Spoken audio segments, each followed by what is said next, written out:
Derrière les sourires crispés, la poursuite du bras de fer. Ce samedi, les ministres des Finances de la zone euro tenteront une dernière fois d'arracher un accord sur la Grèce. Les créanciers ont mis une nouvelle proposition sur la table, environ 12 milliards d'euros qui seront débloqués en 4 fois si la Grèce obtempère. Une proposition que la chancelière allemande a qualifiée de généreuse, mais le Premier ministre grec voit rouge. Les principes fondateurs de l'Union européenne étaient la démocratie, la solidarité, l'égalité et le respect mutuel, a-t-il déclaré en quittant le sommet européen.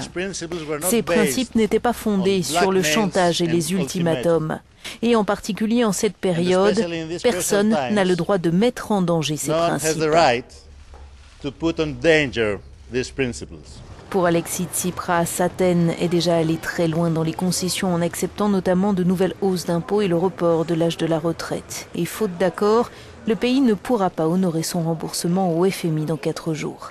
Interrogé sur les pressions exercées par les créanciers, le président de la Commission européenne a balayé les critiques. Il n'y a pas eu d'ultimatum et il est non européen de faire croire aux Grecs que c'est un ultimatum. Nous ne dirigeons pas une affaire en annonçant des ultimatums, mais c'est anti-européen de ne pas écouter les autres. Cela, c'est anti-européen, oui. L'hypothèse du défaut de paiement sera aussi au programme de l'Eurogroupe qui évoquera un plan B pour en amortir les conséquences.